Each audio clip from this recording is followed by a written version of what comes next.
¿Qué pasaría si la muerte no fuera el final, sino tan solo una puerta?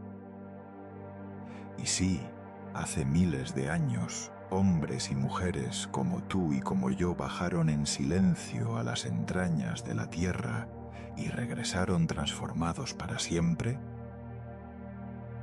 Esta noche te llevaré a un lugar donde la oscuridad tiene aroma a azafrán y a tierra mojada, donde el dios más extraño del Olimpo nació 2 veces, donde una madre detuvo el invierno con su llanto y donde el alma aprendió por primera vez que podía regresar a la luz. Antes de que el sueño te reclame del todo, y lo hará, te lo prometo, si estas historias te acompañan noche tras noche, suscríbete ahora y activa la campanita. Así, cuando cierres los ojos esta noche, no te perderás la próxima historia que llegará a buscarte. Hazlo ahora, que en unos minutos no habrá quien te despierte. Somos Dormitus, el lugar donde cada noche te espera una historia para ayudarte a soltar el día. Antes de comenzar, quiero pedirte algo muy sencillo. Lleva tu atención a tu respiración. No la cambies. Solo obsérvala. Nota cómo el aire entra fresco y sale tibio. Repítelo una vez más suavemente. Y ahora, deja que la historia te lleve. En el principio de todo lo que los griegos entendieron sobre la muerte, había una pregunta que nadie se atrevía a formular en voz alta. ¿Qué hay al otro lado? El Hades oficial, el que aparecía en los poemas, en los mitos que se contaban en las plazas, era un lugar sin consuelo. Una planicie gris donde las sombras de los muertos vagaban sin memoria, sin cuerpo, sin propósito. Ni castigo ni recompensa, solo una existencia difusa, como niebla que no llega a ser lluvia. Aquiles, el más grande de los héroes, le confesó a Odiseo, desde las profundidades del Hades, que preferiría ser el último de los esclavos entre los vivos, antes que reinar sobre todos los muertos. Eso era todo lo que esperaba al alma, la nada con nombre.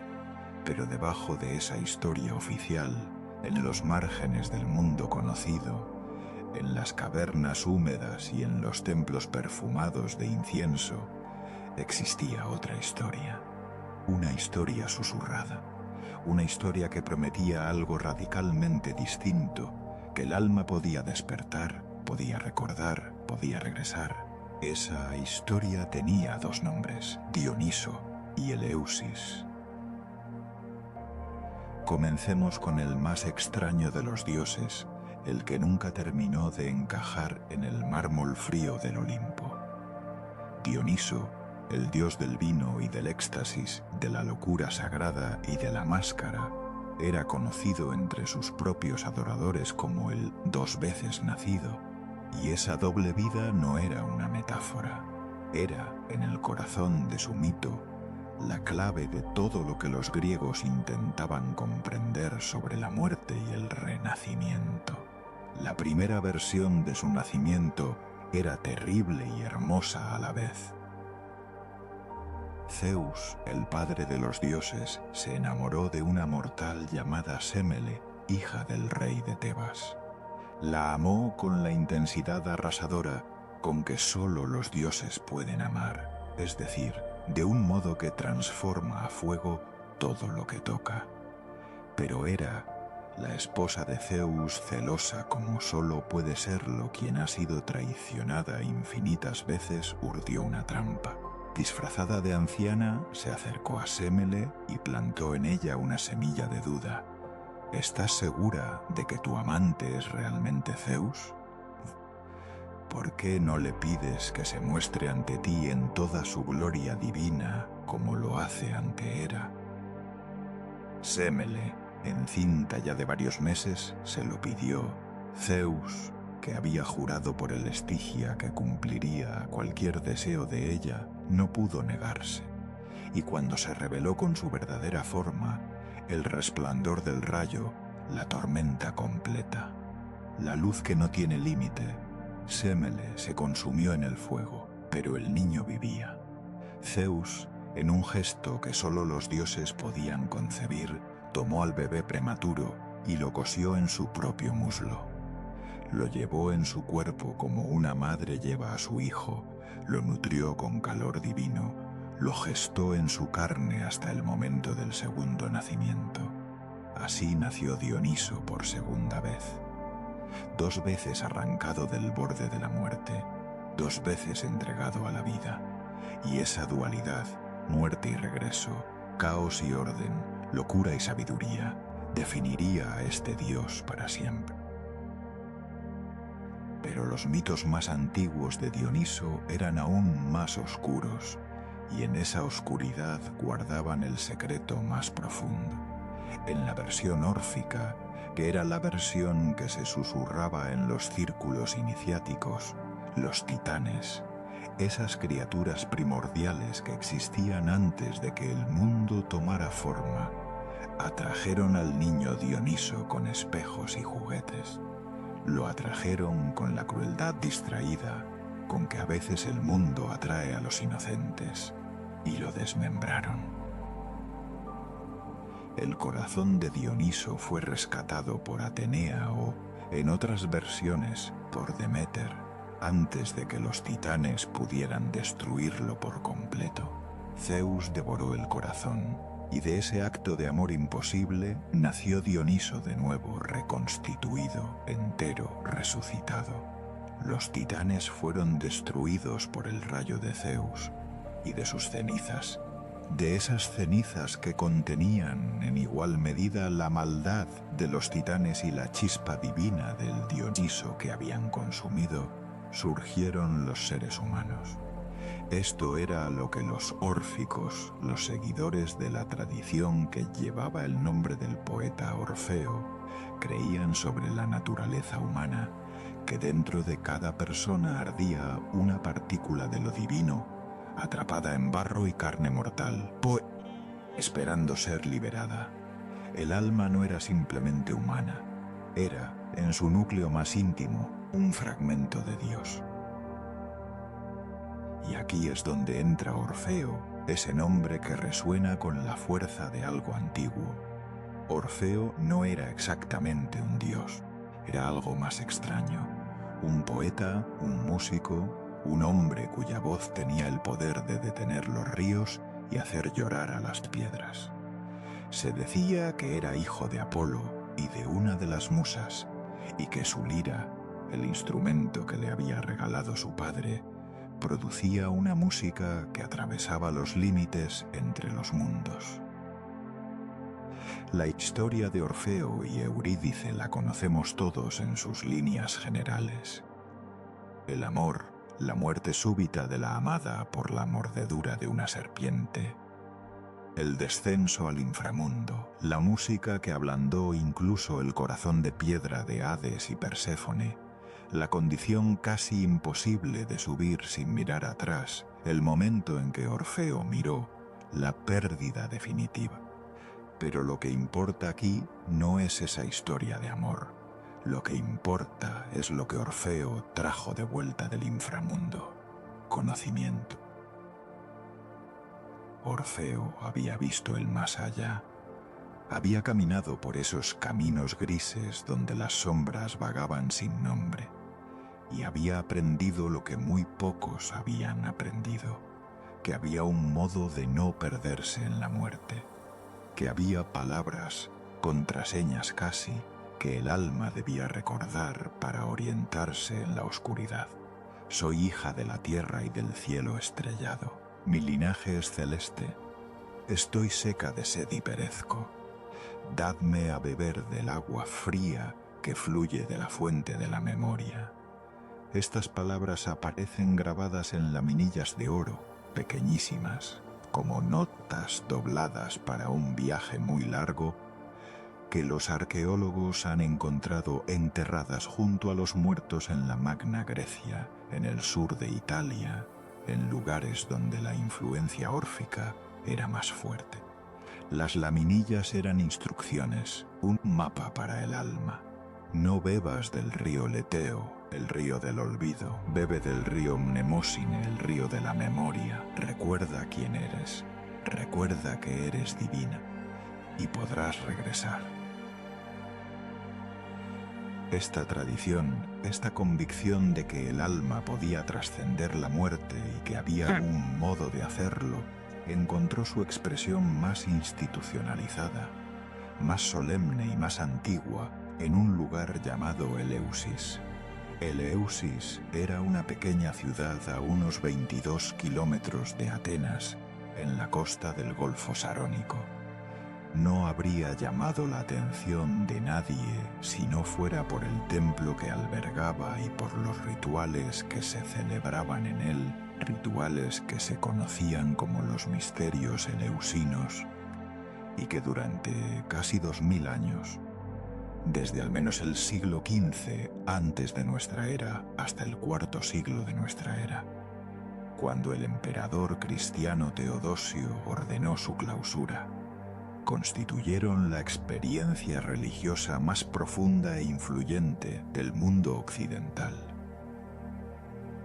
Toda Atenas participaba, Sócrates participó, Platón participó, Cicerón, el gran orador romano, fue iniciado y escribió que los misterios le habían enseñado no solo a vivir con alegría, sino también a morir con mejor esperanza. Marco Aurelio fue iniciado. Emperadores, filósofos, generales, poetas, todos bajaban a Eleusis y todos guardaban silencio. Ese es el detalle que hace de los misterios eleusinos uno de los secretos mejor guardados de la historia. Durante 2000 años, decenas de miles de personas fueron iniciadas y prácticamente ninguna reveló lo que ocurrió dentro del Telesterion, la sala de las iniciaciones. Los pocos que lo insinuaron eran juzgados por impiedad. Estamos hablando de uno de los secretos más masivos y mejor respetados que ha producido el ser humano. ¿Qué ocurría allí dentro?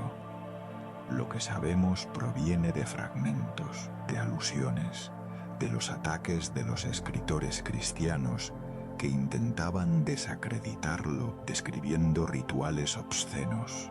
Ataques que hay que tomar con mucha cautela, dado su sesgo evidente, y de la lógica interna del mito que los misterios celebraban. Ese mito era el de Deméter y Perséfone. Deméter era la diosa de la tierra cultivada, del grano, de la cosecha, de ese vínculo misterioso y primordial entre la semilla y el suelo que sostiene toda vida humana. Era una diosa poderosa, pero su poder era también una vulnerabilidad. Amaba a su hija Perséfone con la intensidad con que solo se puede amar a alguien de quien depende la propia razón de existir. Un día, mientras Perséfone recogía flores en un prado, hay versiones que dicen que era un narciso, esa flor de belleza perturbadora que crece cerca del agua. La tierra se abrió bajo sus pies. Hades, el señor del inframundo, había obtenido el permiso secreto de Zeus para tomar a Perséfone como su reina, y desde las profundidades de la tierra la raptó. El grito de Perséfone atravesó el cielo y llegó a los oídos de Deméter, y ni entonces comenzó el dolor más antiguo del mundo. Deméter buscó a su hija durante 9 días y 9 noches, vagando sin descanso por la tierra, sin beber, sin comer, sin dormir. Llevaba antorchas en las manos, porque incluso de día la oscuridad de su dolor era total. Preguntaba a todos los seres que se cruzaban en su camino, hombres, animales, dioses, pero nadie le decía nada, porque nadie se atrevía a enfrentarse a la ira de Hades. Fue Hécate, la diosa de los cruces de caminos y de los misterios nocturnos, quien la acompañó en su búsqueda, y fue Helios, el sol que todo lo ve, quien finalmente le reveló la verdad. Hades tenía a Perséfone. y Deméter, en su dolor y en su furia, hizo algo que ningún dios había hecho jamás: se retiró del mundo. Abandonó el Olimpo, se disfrazó de anciana mortal y vagó entre los humanos inconsolable. Y mientras ella vagaba, la tierra dejó de producir. Las semillas no germinaban. Los árboles no daban fruto. El ganado moría. El hambre se extendió por el mundo como una sombra. Los dioses enviaron mensajero tras mensajero para convencer a Deméter de que regresara. Ella se negó. Solo volvería cuando le devolvieran a su hija.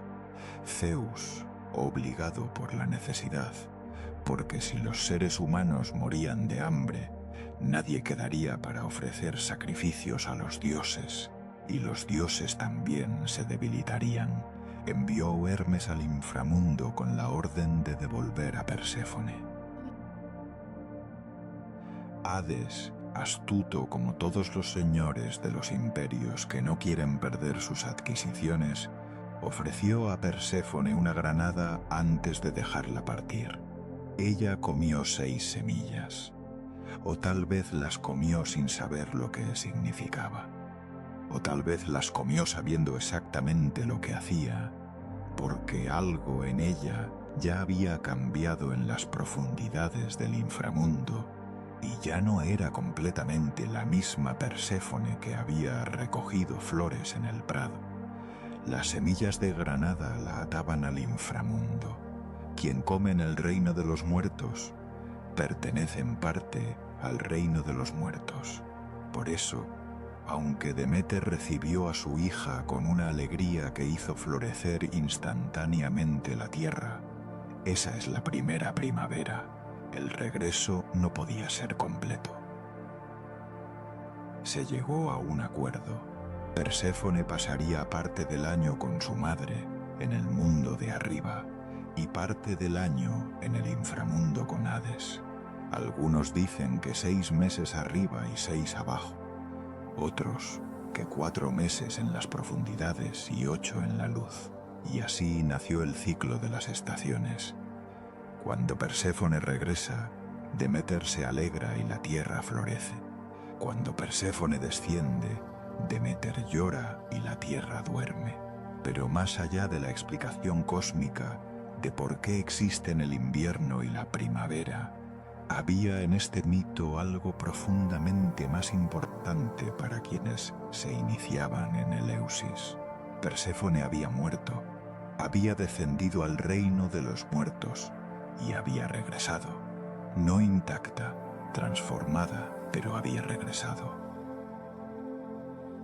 Los iniciados en los misterios eleusinos pasaban por un proceso que duraba, en su forma completa, 2 años.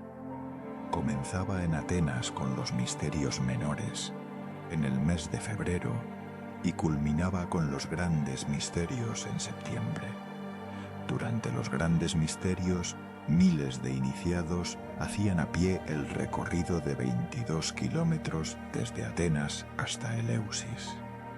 Era una procesión que duraba todo un día, llena de cantos, de plegarias y de ese tipo de silencio colectivo que solo se produce cuando mucha gente comparte algo que las palabras no pueden contener.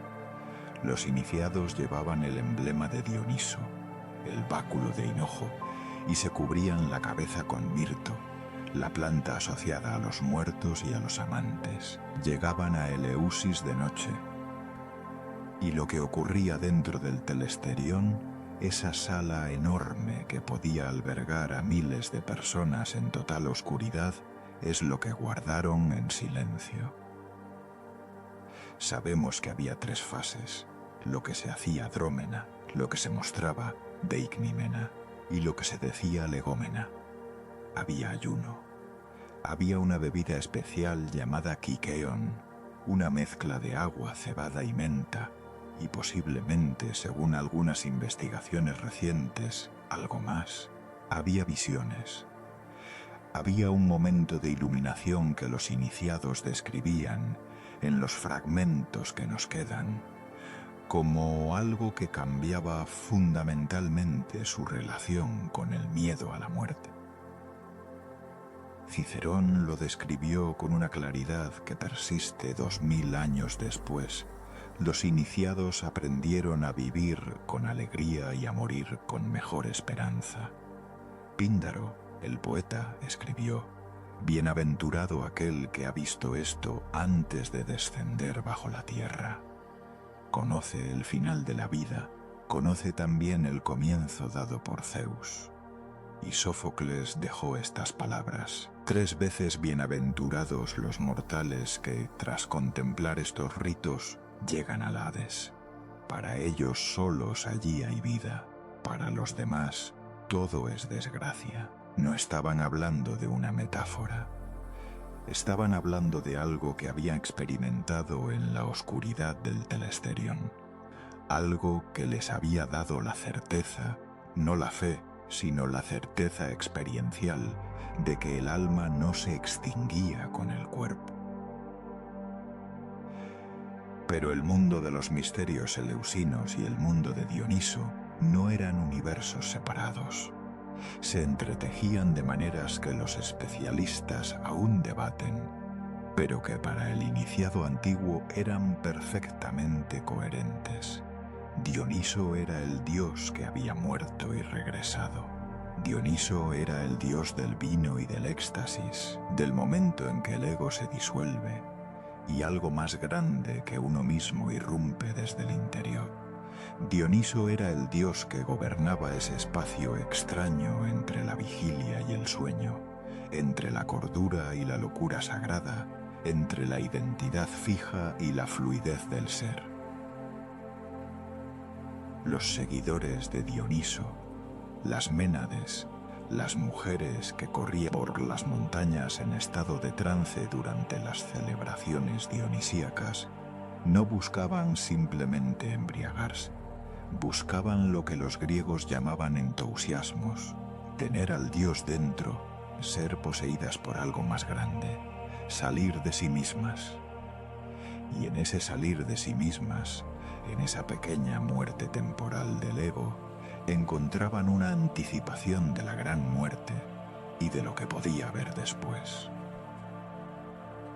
Heráclito, el filósofo que pensaba en paradojas, escribió una frase que los estudiosos han debatido durante siglos.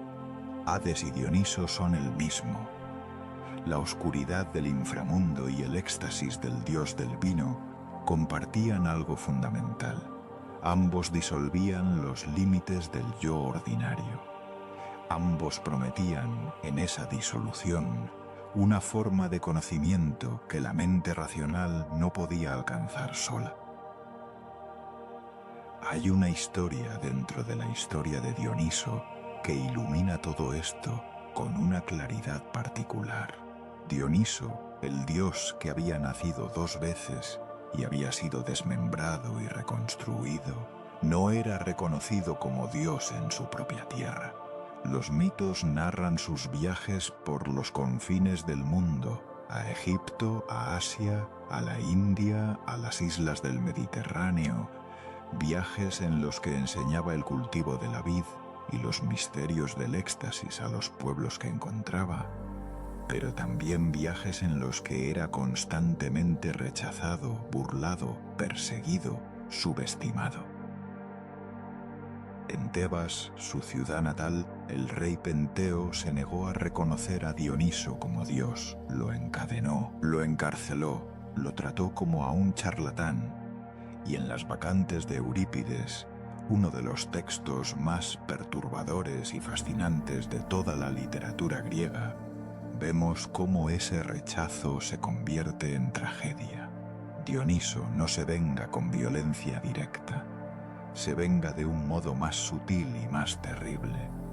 Deja que Penteo se destruya a sí mismo siguiendo su propia lógica al extremo.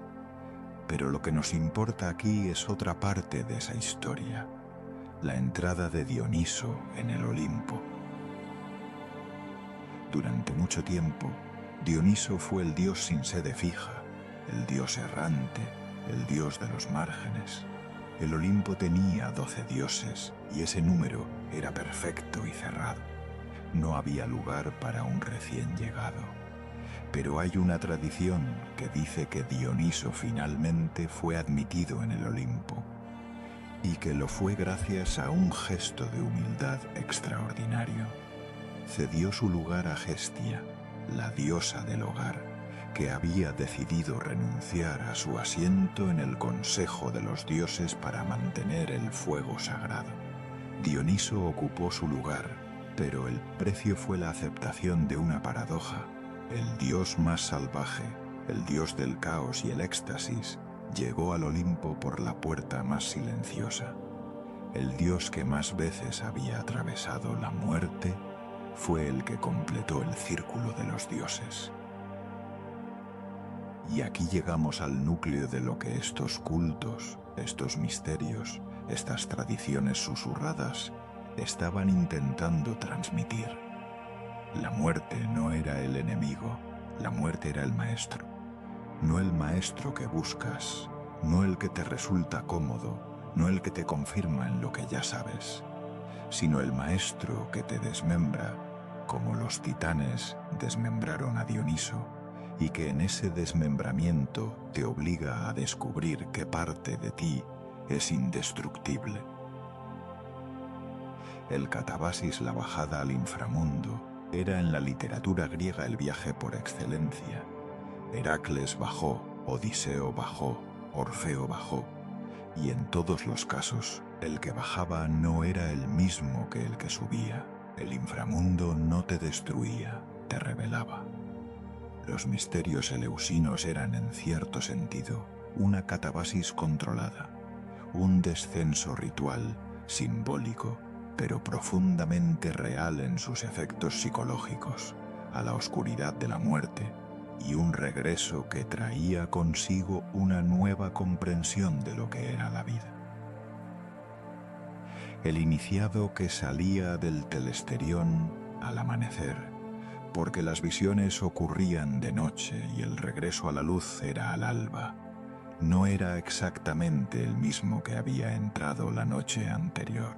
Había muerto, de algún modo, y había regresado, como Perséfone, como Dioniso, y esa experiencia, repito, no era una metáfora para quienes la vivían. Era algo tan real como el hambre o el amor, tan real que Platón construyó sobre ella buena parte de su filosofía del alma y la reminiscencia, tan real que Pitágoras basó en ella su doctrina de la metempsicosis, la transmigración del alma que pasa de cuerpo en cuerpo a lo largo de vidas sucesivas, purificándose en cada viaje hasta que finalmente puede ser liberada del ciclo. Perséfone no volvió a ser la misma, Dioniso no volvió a ser el mismo, Orfeo no volvió a ser el mismo. Y esa es, quizás, la verdad más honesta de todos estos misterios. El regreso no significa volver al punto de partida, significa volver transformado, con una nueva comprensión de lo que eres y de lo que importa.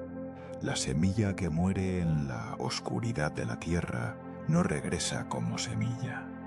Regresa como algo que lleva la semilla dentro, pero que ha añadido a esa semilla la experiencia del tránsito. Los griegos que se iniciaban en el Eusis llegaban como personas que temían a la muerte. Salían, según sus propios testimonios, como personas que habían mirado a la muerte a los ojos y habían encontrado en esa mirada algo inesperado. No el vacío, sino una profundidad que contenía algo reconocible, algo que no podían nombrar del todo, pero que sentían como propio. Como si la muerte fuera, en el fondo, el espejo más honesto del alma.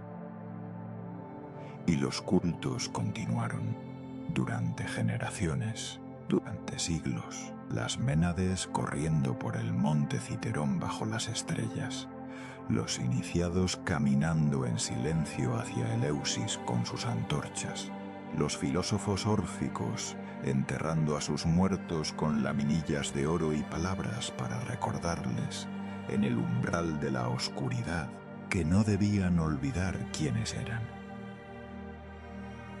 Toda esa gente, a lo largo de 2000 años, buscando lo mismo que buscamos nosotros cuando en la noche de insomnio miramos al techo y nos preguntamos qué somos, para qué estamos aquí, si hay algo después del silencio.